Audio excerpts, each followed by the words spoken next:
Subscribe कीजिए हमारे YouTube channel को और बगल में बेल आइकन को दबाकर ऑल कर ले, जिससे हर वीडियो मिले आपको सबसे पहले। लिए परमात्मा बार बार प्रार्थना करते हैं कि संत मिलन को चालियो दिन में कई कई बार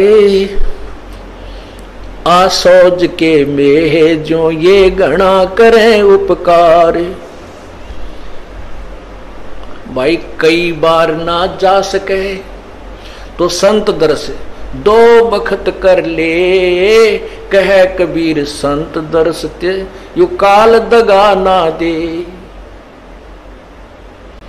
दो बखत भी ना कर सके तो दिन में कर एक बार, कह कबीरता दास का बेड़ा हो जा पार। फिर परमात्मा बताते हैं कि एक बार भी नहीं कर सकता है, दूरी ज्यादा हो जाती है। तो कहते हैं सप्ताह में एक बार अवश्य कोशिश कराने की। सप्ताह में भी नहीं बात बनती है, ज्यादा दूरी है, तो पक्ष यानी 15वें दिन पक्ष अवश्य। उससे भी दूरी है तो फिर एक महीने में अवश्य दर्शन करने की चेष्टा कर, अवश्य पहुंच। और फिर भी कुछ ज्यादा ही विदेश दूर चला गया है तो 6 महीने तक चूकिए मत। और भी ज्यादा कोई मजबूरी या दूर चला गया है तो 1 वर्ष में संत के दर्शन के लिए अवश्य आइए।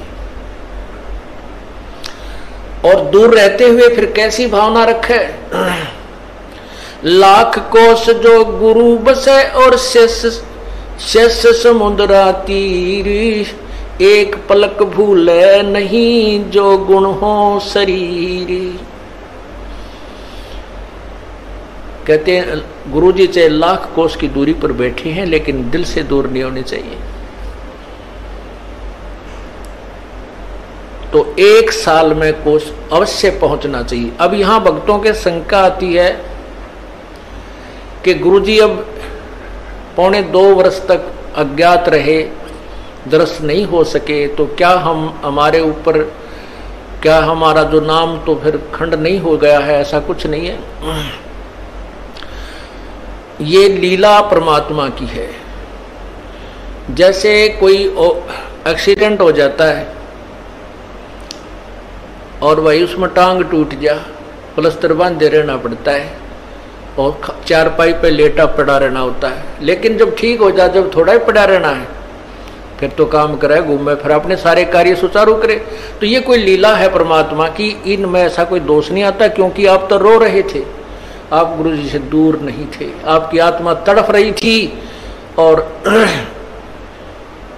उन नादान लोगों ने स्वयं भी पाप कमा लिया, जिन्हें हमारा विरोध करके ये ऐसा झूठा केस बनाकर परमात्मा के कुत्तों को सजा उन्होंने हमारे को प्रताड़नाएं दी है, जेल में डाला। अब मुझे इस बात का डर है कि उन गेला के बनेगी। इतनी आत्मा रुआ रखी है उन्होंने, उनकी हाय पाड़ कर दर देगी, उनके मनमाने कई पीढ़ियों तक का नाश कर देगी। हम किसी को दुर्शीष नहीं दे रहे, लेकिन उनके किए हुए कर्मों का प्रतिफल बता रहे हैं। ऐसी बिरान माटी होंगी उन लोगों की, कुत्ते बनेंगे, कीड़े पड़ेंगे, खाज लगा करेगी, टांग टूटेंगी। ये मुख्य दोषी वो लोग हैं जो स्वार्थवश जनता को गुमराह करके और संतों का विरोध कराते हैं। लेकिन दोष उनको भी लगेगा जिन्होंने पाखंडियों की बात बिना देखे सुने मान ली। तो पुण्यात्मा उसमें दोष नहीं, तो आपकी तो अधिक कर्म बने हैं, आप हृदय से रोए हो। जैसे धर्मदास जी को परमात्मा ने 6 महीने तक तड़पाया था, उसके अंदर की कसक देखने के लिए और बनाने के लिए।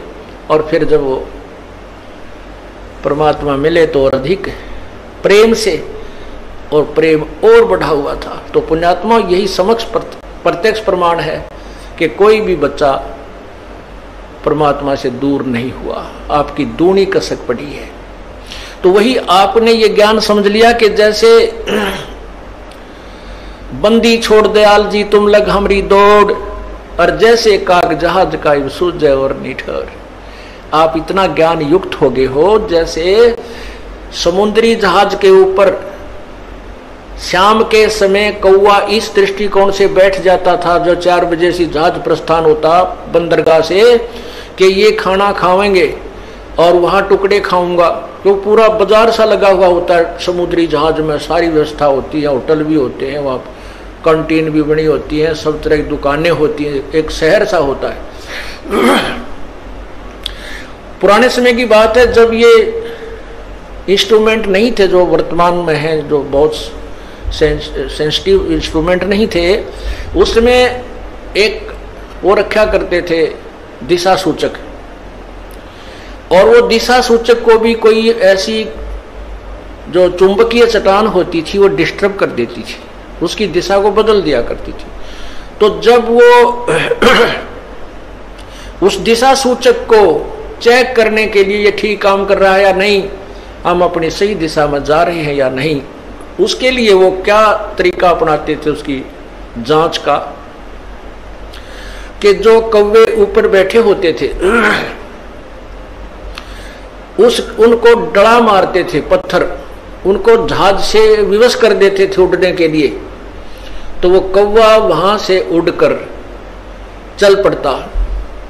और कौवे में परमात्मा ने एक विशेष ऐसी वो दे रखी है, उसके अंदर ऐसा इंस्ट्रूमेंट ला रखा है कि वो उस दिशा को नहीं भूलता जिस दिशा से वो चला था।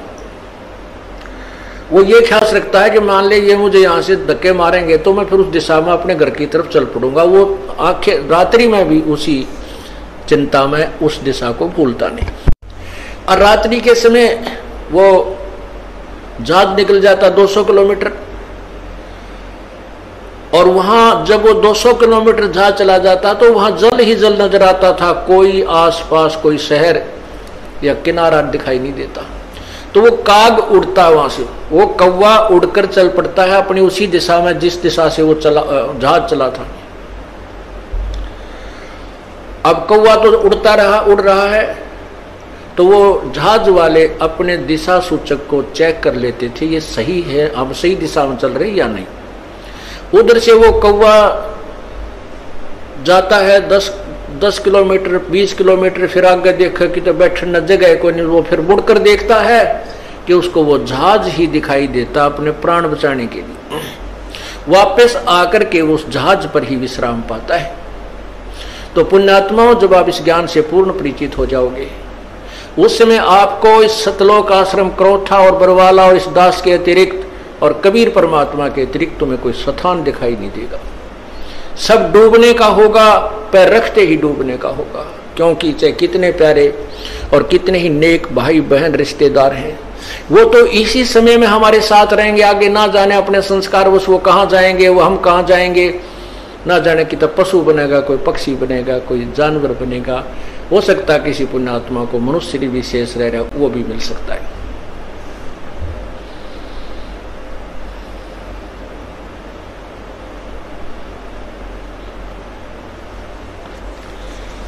इसलिए हमने परमात्मा की भक्ति करनी चाहिए। और ऐसे आपके अंदर जो तरफ बनी है, अब आपको वो वही कौवे वाला ज्ञान हो गया। आपको परमात्मा कबीर जी के अतिरिक्त इस संसार में, ब्रह्मांड में आपको भगवान दिखाई नहीं देगा, जो हमें सुख दे सके, जो हमें आश्रय दे सके। और जब ये ज्ञान हो जाएगा तब भी हम डूबने तो बचेंगे ना। तो काग को ज्ञान नहीं होता, करा कि तो बैठ जाता समुद्र पर, डूब जाता नहीं, थोड़ी देर में थक के गिर जाता, फिर वैसे डूबना था। तो समझदारी की उसने, वापस आकर वहीं जा शरण ले ली। तो अब ये भी हुआ है कि जिनको हमने धमका दिया था, खुरका दिया था, वो बार बार गलती करते थे, वो आया ना करते, नाम भी छोड़ दिया था, अब वो भी उल्टे आगे। या और कमाल करी परमात्मा ने, और नए भक्तों का तो कमाल हो गया। 3 महीने दास को जेल से आए हुए हैं, लगभग 4000 व्यक्ति परमात्मा के चरणों में नए आ चुके हैं। तो इससे सिद्ध होता है कि सांच को आंच नहीं होती। परमात्मा कहते हैं, जय कंचन बिष्टा पड़े।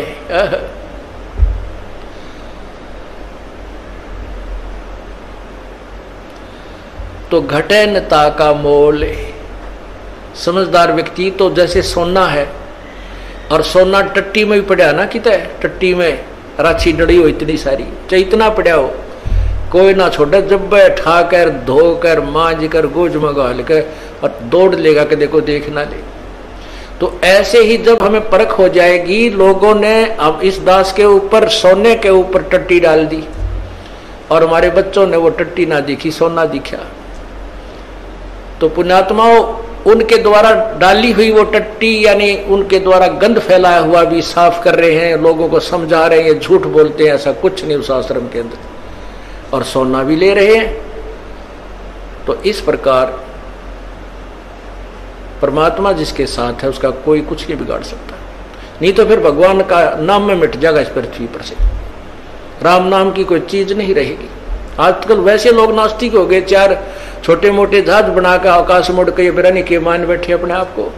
अगर दो चार वर्ष परमात्मा बूंद ना गिरे, वर्षा ना करे, काल पड़ जाए, ये जहाज और इंस्ट्रूमेंट ये सकाइल है बुड़क पड़े पड़े जरा इनके, इनमें कोई बैठनिया नहीं पावे न देखनिया नहीं पावे, और भगवान को भूल गए। यही कारण है कि हम भगवान के महिमा से अपरिचित हो गए।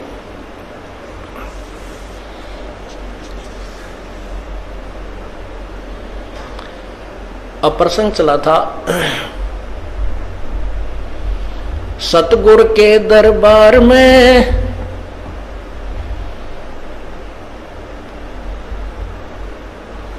जाइयो बारंबार, वो भूली वस्तु लखा देवे है सतगुरु दातारे। ये जो चीज हम भूल रहे थे भगवान की भक्ति, और भक्ति भी यथार्थ, उस ज्ञान को वो संत फिर दोबारा हमारे हृदय में प्रवेश कर देते, ऐसे दातार हैं।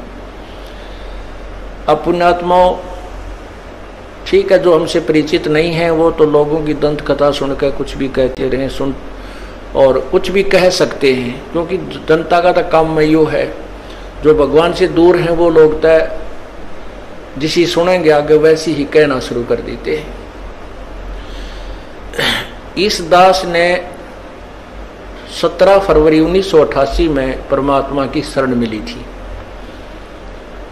और उस दिन के बाद 6 वर्ष 1994 तक दास ने जेई की पद पर सर्विस की। काम करते, अपनी ड्यूटी करते करते भी हम भक्ति करते हैं, हमारा रूल यही है, काम भी करो भगवान ना भूलो, बुराई छोड़ दो।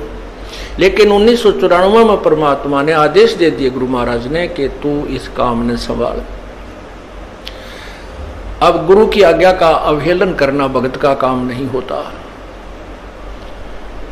जो गुरु वचन पर डट गए कट गए फंद 84 के, भाई जो गुरु वचन पर डट गए कट गए फंद 84 के।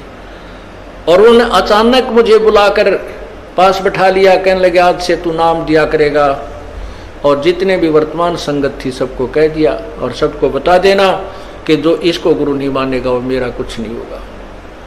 मेरे पसीने आ गए कि मैं तो 2 कौड़ी का जीव, एक मजदूर आदमी, और परमात्मा ये इतना बड़ी जो है ना, इतना बड़ा जिम्मेवारी का काम।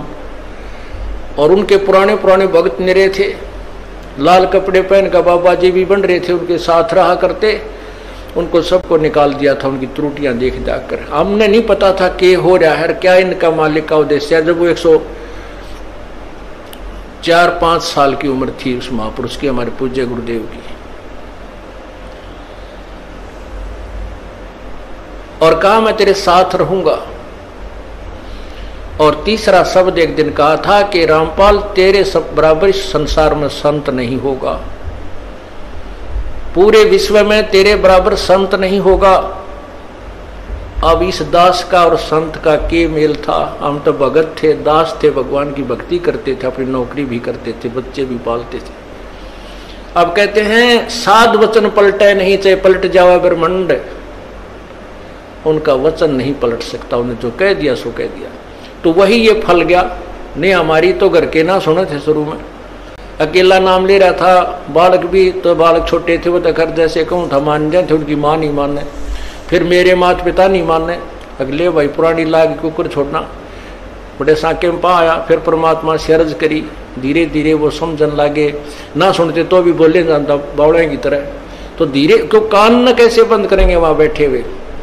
तो ये ऐसा निर्मल ज्ञान है, एक बार अंदर का सुबह कैसी सिरंजा जानते काम करेगी दवाई। तो धीरे धीरे कान के माध्यम से ये दवाई भेजी जाती है। और आज देख लो रंग ला दिया परमात्मा ने, उस परम पिता पूज्य गुरुदेव जी की शब्द शक्ति से सब काम चल रहा है। और कबीर परमेश्वर हमारे सिर पर रहते, त्याग नहीं